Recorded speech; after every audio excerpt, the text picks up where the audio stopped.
Good morning, YouTubers. Rick's Corner here. Hey, I just got back from a week in the Bahamas diving with the Blackbeard Morning Star.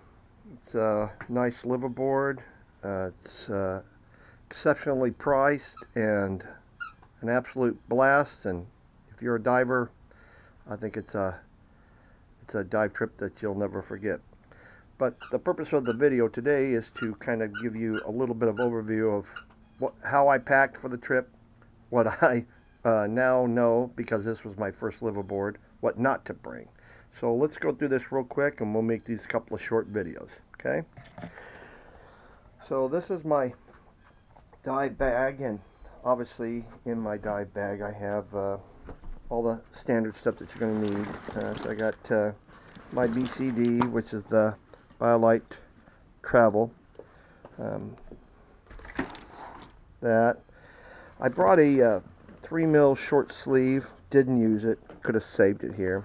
Brought a extra pair of 3mm pants just in case, and that's kind of an iffy scenario because if you did get into some colder water, those two products might be able to warm you up. Other than that, I pretty much just dove in a 1mm top and bottom, and the water was 85 to 87 degrees, and I was staying plenty warm. So both of my fins, they stayed in here. I brought my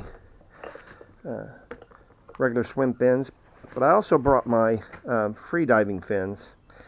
And had I, because there was kind of, you can do some snorkeling and free diving and go hunt for lobster and lionfish were the only two things that the captain would let you hunt for. So if I went on the trip again, I would not bring my freediving fins. But I also brought my Mako float, just in case I was going to do that. Once again, another product I would have not have brought. I did bring an extra strap, and that came in very handy. And then just your typical GoPro extender handle. That's a must, gotta have that. Over here in this pocket, I bring my SMB. I think that should be mandatory on every dive that you do. And then just a couple of things.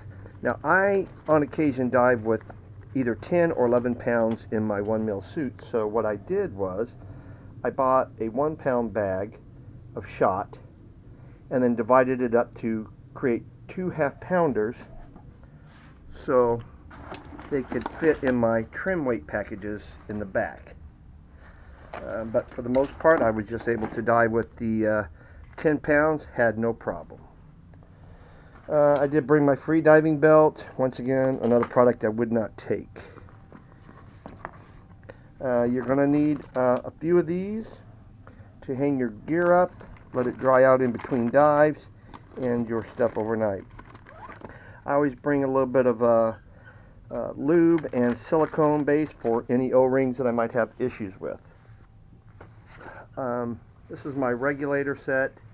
The bag, that's pretty self-explanatory. I have a atomic mask, and I brought my other mask with my GoPro attachment. I would not have brought this. Dive computer, obviously a must on your dives. These are just my pockets for that. This is my float line for spearfishing. I would have not have brought that. These are my boots that I use for free diving. I would not have brought that. This is kind of a maybe, maybe not. I didn't wear these shoes at all on the trip, but there could have been a need for them. So I would say something like this is not a bad thing to take. So I would say yes. If you've ever done a liveaboard, especially on a Blackbeard cruise, you'll know that it's very tight and very compact. These little hangers worked out perfectly because there are areas where you can hang stuff, and so if I needed to do a shirt or a pants or my swim trunks overnight, this worked out really good. Plus, these fold up quite compact, and I think they're well worth the thing. So yes, I would have brought that. I have 2 knives that I dive with. One is strapped to my BCD. This one here is a strap-on.